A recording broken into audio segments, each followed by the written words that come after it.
नमस्कार साथियों, स्वागत है आप सभी का हमारे इस यूट्यूब चैनल पे। और मैं नवीन पारिक। और आज अपन बात करेंगे एक और जो बात जो बोली थी वो सच हो गई, सेम टू सेम वही हुआ जो मैंने आपको बोला था।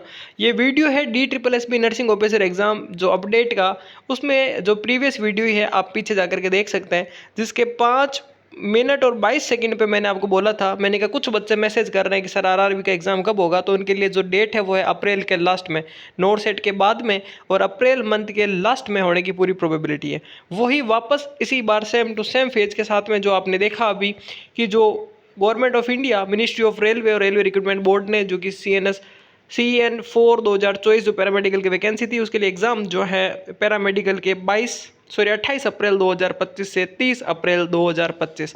ये बात तो वो हो गई साथियों कि अप्रैल के बाद का मंथ तक ये रेलवे ने नहीं दिया, जो बोला आपको कि अप्रैल के लास्ट यानी अप्रैल का लास्ट, अप्रैल के बाद मई तक का आने का मौका नहीं दिया कि भाई चलो एक डेट तो ये, अगर ये भी अप्रैल 29 को होता तो ये शायद मई में भी एक डेट चली जाती है 1 तारीख की। बट जो बोला वही सेम टू सेम है। अगर आपको विश्वास नहीं हो रहा तो पिछले वीडियो, और इससे ये नहीं कि इसी वीडियो में बोला था, पिछले में इससे पहले 4 वीडियो और अपलोड है, उसमें बच्चे जब RML की और DSSB के रिजल्ट की बातें कर रहे थे उस समय मैंने आपको कहा था, मैंने कहा समय जिस चीज़ का लग रहा है उसका पीछे वैलिड रीजन हम आपको बताते हैं। और जो डेट मिलती है कि भाई हाँ हमें ये डेट पता चली, तो काफ़ी सारे बच्चों में ये रहता है कि तो बता देते भाई इस समय ये एग्ज़ाम होगा। ठीक है, तो जो बोला मैंने आपको कहा था कि अप्रैल लास्ट यानी अप्रैल लास्ट में ही है। और सबसे बड़ा ट्विस्ट गेम खेल गया RRB, और मुझे भी पता था यही सिचुएशन होगी, क्योंकि अब दिक्कत यह आ गई है कि RRB का अगर सेंटर पास में नहीं दिए तो सच में यार कुछ कुछ बच्चों के नहीं बल्कि बहुत कुछ बच्चों के सपने बहुत कुछ अधूरे रह जाएंगे, क्योंकि 2 तारीख को वापस मेंस का पेपर भी है। तो जो बच्चे प्री क्वालिफाई करेंगे उनके लिए मेंस का पेपर भी है। तो खैर चलो सोचते हैं कि सेंटर पास में ही दे, बट पास में देगा तो भी दिन तो वही खराब होना है। अगर मान लो 30 का पेपर आ गया तो वो 30 गया, 1 गया, फिर 2 को तो वहाँ पे सपोज 2 का पेपर अगर किसी का दिल्ली सेंटर, ज़्यादातर मेंस के सेंटर बाहर ही आते हैं, तो मुझे लग रहा है यार इस बार ये गेम चेंजिंग पॉइंट हो चुका है और RRB अपने एक बहुत ही अच्छे मुकाम पे पहुंचेगी। और कुछ बच्चे वो होंगे जिनके सपने फिर CRE की तरह साकार होंगे। CRE वाले बच्चों को तो यार बहुत बहुत शुभकामनाएं वापस से, बहुत अच्छी बात है उनके लिए। तो शायद वो गेम मुझे वापस यहाँ पे इस बार देखने को मिलेगा RRB में, क्योंकि होगा क्या जो बच्चे और सच में आपको एक और भी चीज़ इसमें पता चलेगी कि जो बच्चे बड़े इंटेलिजेंट हैं, जो जिनका सच में मेंस जो प्री क्लियर हो चुका वो मेंस की तैयारी करेंगे, वो सपोज करो उनका अगर मेंस का सेंटर पास में नहीं दे करके दूर दे दिया यार, बिकॉज मेंस का सेंटर तो दूर ही देते हैं। तो इस बार ये RRB game luck by chance है। तो अगर किन्हीं का प्री कुछ नंबर से रह जाता तो वो मत होना यार कि यार, क्योंकि RRB एग्जाम डेट डिक्लेयर हो चुकी है। और इसके जस्ट बाद, और मैं फिर से बता रहा हूँ, चलो अभी मैं RML की भी बता दूँ आपको। RML की जब ये खत्म हुआ, ये मई लास्ट मान के चलो, क्योंकि इस बार तो जो पिछले में वीडियो में कुछ बच्चे ने कहा था कि सर 10 रुपये लगते हैं, वकील कर लेते हैं RTI के लिए। भाई 10 रुपये में अगर कोई RTI के लिए वकील आता तो मुझे भी नीचे उसका संपर्क और उनका नंबर दे देना, मैं भी बात करूँ यार कि 10 रुपये में आता है कोई तो बिल्कुल हम भी बात करेंगे, है ना। तो ये बिना फालतू की बातें मत करा करो यार, 10 रुपये लगते हैं यार, ये लगते हैं यार 10 रुपये। RTI सरकार का नियम है, जब RTI 10 रुपये में ही लगती है तो फिर मैं 50 रुपये कैसे पे करूँ उनको। जब 10 रुपये ही कटेंगे तो 10 ही कटेंगे ना यार। आप में हिम्मत हो तो लगा दो, एम्स के अंदर जो फॉर्म भरते हो 3,000 कुछ 25 करता है तो 3,070 कर दो, 4,000 रुपये डाल दो। डलते हैं क्या? जितना जो इनका वो होता है वो उतने ही कटते हैं यार पैसे, है ना। तो इस प्रकार से और मत करा करो, अपनी स्टडी पे फोकस रहो यार। अगर कुछ आपको चीज़ें मिल रही है तो बेनिफिट लो ना उनका। तो ठीक है भाई। और इस बार और मैं कोई RTI डाल कर ऐसा मेरे लिए अगर कुछ करना होता, या फिर मेरे इस चैनल की व्यूज़ के लिए या इन बच्चों के लिए मेरे अगर कुछ करना होता, तो फिर तो मैं रोज़ वीडियो अपलोड करता, रोज़ ही आपके पास नोटिफिकेशन आता। कभी कभी तो आपसे और फॉर्म भी भरवा देता मैं, आप टेंशन मतलब है ना। तो अगर व्यूज़ के लिए करना होता ना, कहते देखो ये RML ने कुछ एडिटिंग का डाला है, आप यहाँ पे एडिट कर सकते हो, आपने जिन बच्चों ने फॉर्म नहीं भरा वो फॉर्म भी भर सकता है। तो बताने के लिए, फर्जी बातों बताने के लिए बहुत सारे चैनल पड़े हैं, आप उनको आराम से देख सकते हो। इसीलिए मैं आपसे वापस कहना चाह रहा हूँ कि ट्रस्ट जितना आप, क्योंकि जो एग्जाम हो रहा है। अब रही बात DSSB के रिजल्ट की, काफ़ी बच्चे वो बार बार पूछ रहे हैं DSSB का रिजल्ट सर, DSSB का रिजल्ट। मैंने आपको उसी दिन बोला, मैंने कहा जब सरकारें बदलती है, जब मुख्यमंत्री बदलता है, बोर्ड के अध्यक्ष बदलते हैं, तो उस प्रक्रिया में समय लगता है।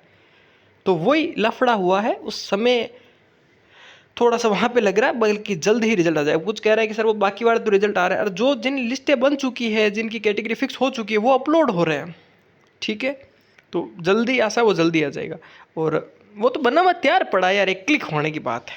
रही बात आरएमएल के एग्जाम की, इस बार आरटी में सारे क्वेश्चंस पूछे हुए हैं कि कौन कौन से आपने डॉक्यूमेंट लगाए हैं, कौन कौन सी डॉक्यूमेंट अगर है उनकी प्रतिलिपि भेजो, उनके प्रतिलिपियों के ऊपर से अगर कोई चार्जेस लग रहे हैं वो हम दे रहे हैं, कितनी कितनी आपसे किन से बात हुई है कि भाई इस एजेंसी को टेंडर देंगे। आपको क्या ऐसे ही लग रहा है कि आरटी में यूँ पूछूँ कि सर एग्ज़ाम कब होगा? ऐसा नहीं है।